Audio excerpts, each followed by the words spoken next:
Bonjour les enfants, donc on se retrouve aujourd'hui pour une nouvelle vidéo. Voilà, la semaine dernière on a vu ensemble l'histoire d'Abraham, de sa sortie de Chaldée, donc de Our en Chaldée. Voilà, la promesse que Dieu a fait à Abraham.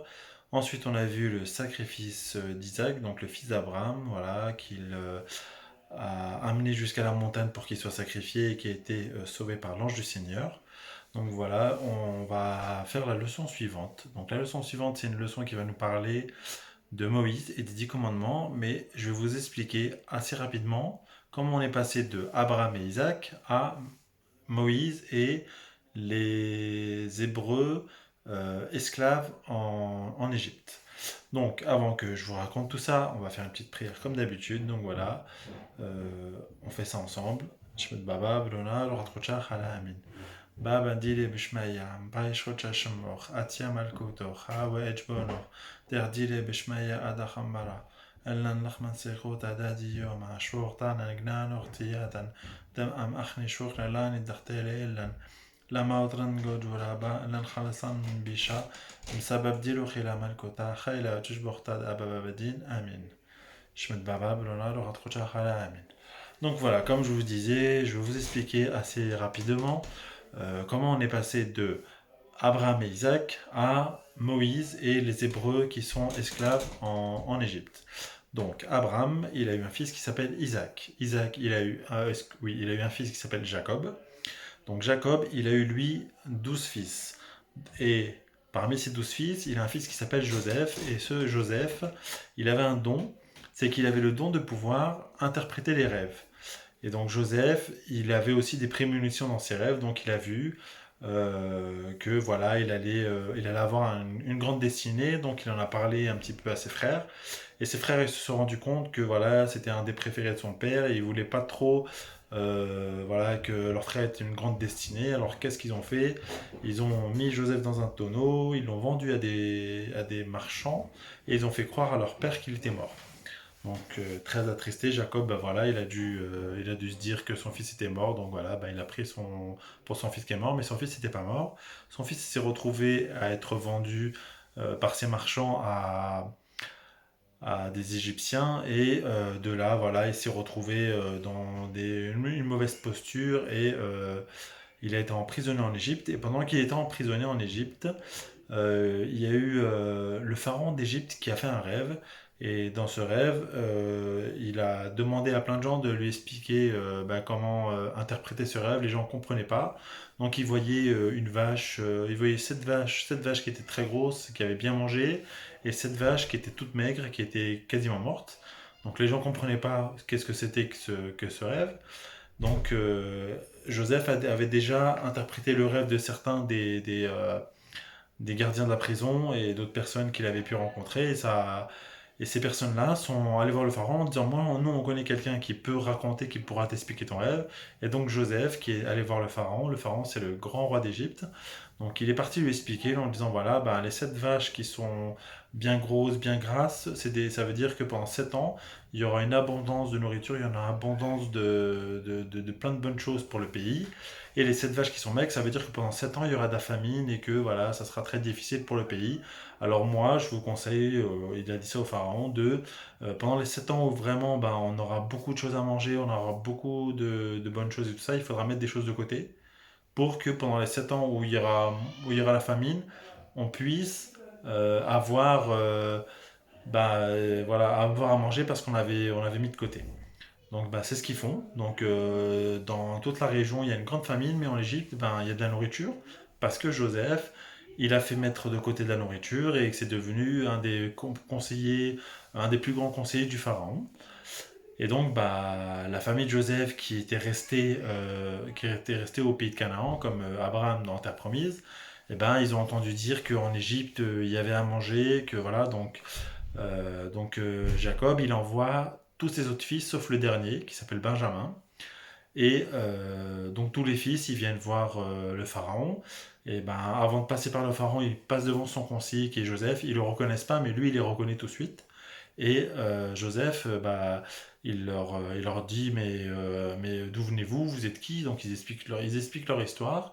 sans parler de l'histoire de Joseph bien sûr, mais ils expliquent leur histoire et à ce moment-là, elle leur dit, mais voilà, si vous venez pas avec tous les fils de votre père et tout, bah, je vous aiderai même pas du tout et tout, voilà, parce que bah, voilà, il voulait revoir son petit frère et voilà, il voulait aussi un peu donner une leçon à toutes ces personnes, à tous ses frères, parce que voilà, eux, ils l'ont pas reconnu encore, hein.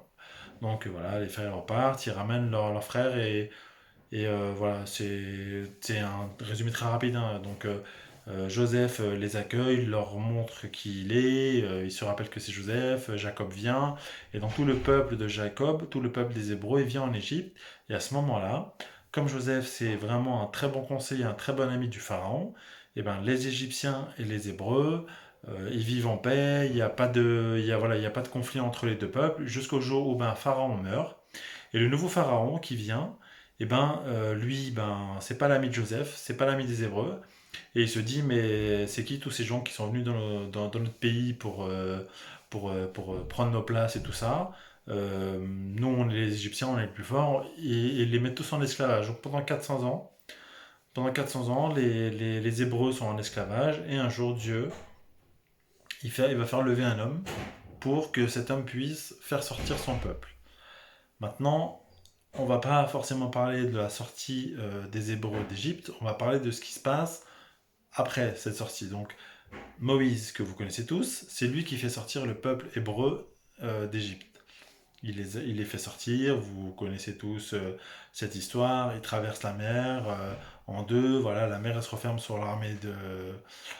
l'armée du pharaon, et ils se retrouvent voilà, dans le désert où ils vont marcher pendant 40 ans pour arriver jusqu'en terre promise. Et pendant cette route, donc ils vont s'arrêter sur le mont Sinaï, donc c'est une montagne où Moïse va rencontrer Dieu et où Dieu va lui donner les tables de la loi. Les tables de la loi, vous connaissez ça sous un autre nom, c'est les 10 commandements. Donc, on va d'abord, oui, on va d'abord lire. Donc, ensemble. Donc voilà, vous pouvez prendre page 80. Donc page 80, on va lire la parole de Dieu ensemble. Et ensuite, voilà, on reprendra ben, les commandements et j'essaierai de vous expliquer un petit peu chacun des commandements pour que vous puissiez comprendre le mieux possible. Sur le Sinaï, Dieu s'adressa à Moïse et prononça toutes les paroles que voici. Je suis le Seigneur ton Dieu, qui t'ai fait sortir du pays d'Égypte, de la maison d'esclavage. Tu n'auras pas d'autre Dieu que moi. Tu ne feras aucune idole, aucune image de ce qui est là-haut dans les cieux, ou en bas sur la terre, ou dans les eaux par-dessus la terre. Tu ne te prosterneras pas devant ces images pour leur rendre un culte. Tu n'invoqueras pas le nom du Seigneur ton Dieu pour le mal, car le Seigneur ne laissera pas impuni celui qui invoque son nom pour le mal. Tu feras du sabbat un mémorial, un jour sacré. Pendant 6 jours tu travailleras, et tu feras tout ton ouvrage, mais le septième jour est le repos et le jour de repos. Honore ton père et ta mère, afin d'avoir une longue vie sur la terre que te donne le Seigneur ton Dieu. Tu ne commettras pas de meurtre, tu ne commettras pas d'adultère, tu ne commettras pas de vol, tu ne porteras pas de faux témoignages contre ton prochain, tu ne convoiteras pas la maison de ton prochain, tu ne convoiteras pas la femme de ton prochain, ni son serviteur, ni sa servante, ni son bœuf, ni son âne, rien de ce qui lui appartient. Donc voilà, là on a donc les tables de la loi. Donc c'est Dieu qui donne à Moïse les 10 commandements. Donc ces 10 paroles, ces 10 commandements, vous pouvez les retrouver aussi directement dans votre livre à la page 8, si je ne me trompe pas, non, c'est page 9. Donc vous voyez page 9, on vous indique aussi les 10 commandements. Donc vous pouvez retrouver directement ça à page 9, et vous avez aussi des commandements enfin, des phrases qui sont données dans l'Ancien Testament, et une phrase qui est donnée par Jésus pour compléter ces 10 commandements. Donc si on reprend les 10 commandements ensemble, donc le premier, tu adoreras Dieu seul et tu l'aimeras plus que tout. Bah, ça c'est logique, nous on croit en un seul Dieu, donc on n'adore que Dieu, il n'y a que Dieu qui mérite qu'on puisse l'adorer, et bah, Dieu il faut l'aimer plus que tout. Tu ne diras pas le nom de Dieu, tu ne diras le nom de Dieu qu'avec respect.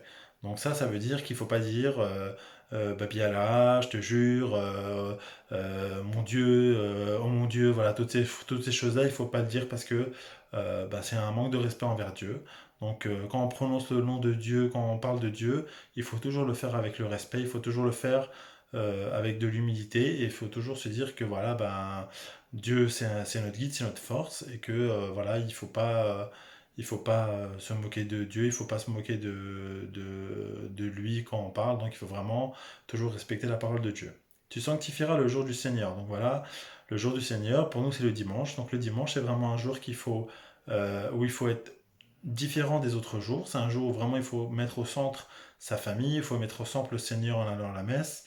Il faut mettre tout ce qu'on a l'habitude de faire en semaine de côté pour que vraiment le dimanche soit un jour très spécial et un jour où on se consacre à Dieu. Tu honoreras ton père et ta mère. Donc voilà, même le Seigneur, il vous le répète, comme vous l'avez déjà entendu depuis que vous êtes petit, il faut vraiment honorer son père et sa mère. Qu'est-ce que ça veut dire honorer? Ça veut dire qu'il faut rendre honneur. Comment on peut rendre honneur à ses parents? Bah, c'est déjà en les écoutant, en étant gentil avec eux, en se comportant bien avec, avec ses parents, les écoutant. Enfin, je vous l'ai déjà peut-être dit ça. Voilà, il faut vraiment mettre vos parents quand même, qui sont les premiers conseillers dans votre vie. Voilà, il faut vraiment leur donner, il faut vraiment les écouter, il faut vraiment prendre conscience qu'ils sont là pour votre bien, qu'ils sont là pour vous faire du bien. Donc tu ne tueras pas, donc voilà, bah, ça c'est logique, hein. Je pense que vous savez très bien que nous, on n'a pas le droit de tuer. Le seul qui choisit la vie et la mort des gens, bah, ça doit être le Seigneur, ça doit être Dieu. Nous, on ne doit pas se prendre pour des dieux, donc nous, on doit pas tuer. Tu ne commettras pas d'adultère. L'adultère, c'est quand on trahit quelqu'un qu'on aime beaucoup et que on trahit l'amour qu'on a pour quelqu'un en allant ben, voir quelqu'un d'autre alors qu'on a toujours de l'amour pour une personne, mais voilà qu'on fait une très mauvaise chose en allant voir une autre personne. Tu ne voleras pas, donc voilà, tout ce qui ne vous appartient pas, ça appartient aux autres, et si vous volez, ben voler c'est mal, et ça, je pense que j'ai pas besoin de le répéter. Tu ne mentiras pas, donc voilà, j'imagine qu'on a tous été tentés par mentir, on a tous menti un petit peu dans notre vie, donc voilà, il faut vraiment prier Dieu pour ne pas mentir, pour dire la vérité, parce que le chemin de Dieu c'est la vérité, le chemin qui nous mènera tous à Dieu c'est le chemin de la vérité. Tu n'auras pas de désir, oui, tu n'auras pas de désir impur volontaire. Ça veut dire que euh, il faut pas avoir de mauvaises pensées envers les autres personnes. Même si vous les aimez pas, même si vous, voilà, même si vous ont fait du mal ou quoi que ce soit, et ben nous on doit pas volontairement, on doit pas vouloir du mal aux autres personnes. On peut pas vouloir du mal aux autres gens. Tu ne désireras pas ce qui appartient aux autres. Voilà, donc ben, Dieu il nous a donné plein de choses. Avec toutes les choses que Dieu nous a données, bon, on peut vivre et être heureux et on n'a pas besoin d'avoir envie ou de vouloir les choses des autres, encore moins d'avoir envie à tel point de vouloir voler ces choses-là. Donc voilà, ça c'est les 10 commandements, c'est les tables de la loi. Donc c'est quelque chose qui est très important pour nous, qu'il était encore plus à l'époque de Moïse. Voilà, à tel point que j'imagine que vous avez déjà vu un peu l'histoire de Moïse, mais pour vous rappeler, pendant que Moïse était en train de discuter avec Dieu, bah, le peuple, lui, il attendait, et le peuple, il est pas patient. Dieu demande qu'on soit patient, Dieu demande qu'on puisse attendre. Lui, il a tout son temps pour nous, donc nous, il faudrait qu'on puisse avoir du temps pour lui, il faudrait qu'on puisse être patient. Et bah, le peuple n'a pas été patient, et un des premiers commandements qu'on avait lu ensemble tout à l'heure, c'était tu n'adoreras qu'un Dieu, que tu n'auras pas d'idole. Et bien là, vous voyez, vous avez deux images qui nous montrent ce que c'est qu'une idole. Donc voilà, vous voyez, c'est le veau qui est là, un veau qui a été créé en or, et les gens, ils se prosternent devant le veau, alors que Moïse, il vient leur apporter la table de la loi de Dieu. Donc la table de la loi où il y a les lois de Dieu, c'est beaucoup plus important que ce veau d'or. Mais les gens, ils ont préféré construire un veau d'or que patienter, que Moïse descende avec les tables de la loi. Et vous avez, voilà, à nouveau un petit extrait de ce veau d'or quelques pages après. Voilà, c'est la page 4, c'était après le... Voilà. Ah, ah. Là. Vous avez aussi un extrait de ce veau d'or, voilà, les gens qui ont construit un veau d'or et qui prient le veau d'or alors que Moïse, il est encore là une fois pour venir leur apporter l'étape de la loi. Donc, cette étape de la loi, comme je l'ai dit, c'est quelque chose de très important pour le peuple hébreu et encore pour nous aujourd'hui. L'étape de la loi aujourd'hui, ben, on ne sait pas où elle se trouve, mais pendant très longtemps, l'étape de la loi se trouvait dans ce qu'on appelle l'Arche d'Alliance. Donc si vous prenez encore votre livre, page 80, 60... Mon livre c'est un peu perdu, désolé les enfants. Donc, page 79. Donc, page 79, vous voyez, voilà, ça c'est l'arche d'alliance. Donc, c'est une arche. Donc, c'est une boîte, c'est un coffre dans lequel il y avait les tables de la loi. Il y avait la manne. La manne, c'est du pain que Dieu envoyait tous les jours aux Hébreux quand ils étaient dans le désert, parce qu'ils ne savaient pas où ils allaient trouver à manger. Donc, Dieu leur a fait une promesse et tous les jours, Dieu leur envoyait du pain. Donc, ce pain, ils ont mis un morceau de ce pain dans l'arche d'alliance. Et le troisième objet qu'on peut trouver dans l'arche d'alliance, c'est le bâton d'Aaron. Aaron, c'était le frère de Moïse, c'était un grand prêtre, c'était le grand prêtre du peuple hébreu à cette époque-là. Et donc voilà, ces trois objets-là se trouvaient dans l'arche. Et l'arche, elle était posée dans ce qu'on appelle, enfin voilà, dans ce qui est devenu ensuite le temple de Jérusalem, mais qui, à cette époque-là, c'était la tente de la demeure. Donc c'était une tente qui était construite à chaque fois que le peuple s'arrêtait et qui comportait plusieurs parties, dont une partie qu'on appelle le Saint des Saints. Et dans cette partie du Saint des Saints, il y avait l'Arche d'Alliance. Et le grand prêtre rentrait une fois pour pouvoir prier Dieu dans cet endroit. C'était vraiment un endroit très, très spécial. Donc voilà, le peuple hébreu a mis pendant très longtemps l'Arche d'Alliance et la loi de Moïse en premier dans son, dans la foi qu'elle avait. Nous, en tant que chrétiens, on a fait pareil, mais on est allé encore plus loin. Jésus nous a enseigné que la loi, c'était quelque chose de très important, mais qu'il y avait une chose qui était plus importante que la loi, c'était la foi en Jésus, la foi en Dieu, et aussi l'amour qu'on peut ressentir pour Dieu. Et voilà, plusieurs phrases qui ont été dites par des prophètes au cours des différents siècles que je vais vous lire, que vous pouvez retrouver à la page 78. Hein. Voilà, tu aimeras le Seigneur ton Dieu de tout ton cœur, de toute ton âme, de toute ta force. Tu aimeras ton prochain comme toi-même. Et Jésus qui nous rappelle aussi, je ne suis pas venu supprimer la loi, mais la rendre plus parfaite. Et donc la perfection de la loi, elle se trouve dans l'amour que Dieu nous porte et dans l'amour que nous, on doit donner à Dieu. Donc voilà, cette leçon se termine comme ça. Je vous invite à prier pendant cette période de l'Avent. Donc l'Avent, ça s'écrit A-V-E-N pour avènement. Donc c'est la période qui va du 1er décembre ou du premier dimanche de l'Avent jusqu'à Noël. Donc il nous accompagne pour nous préparer à recevoir le Messie, à recevoir Jésus, qu'on recevra tous ensemble le soir de Noël quand il va naître. Donc voilà, je vous invite vraiment à prier. Donc priez les uns pour les autres, pour vos familles, priez pour vos camarades de catéchisme qui sont comme vous dans une situation difficile avec ce confinement. On ne peut pas se voir, donc voilà, on se fait le catéchisme différemment. Priez vraiment voilà, pour vos proches, pour que la situation s'améliore. Et moi, de mon côté, je prie pour vous. Voilà, donc on va demander au Seigneur de nous aider à passer cette épreuve, encore une fois, qui est difficile. Et comme le dit si bien Jésus, voilà, il n'est pas venu pour enlever la loi, il est venu pour la rendre plus parfaite, et la perfection, c'est l'amour. Et donc voilà, de tout votre cœur, aimez Dieu. Lui vous aime de tout son cœur. Et grâce à ça, tout ira bien. À très bientôt. On va faire une prière à Marie.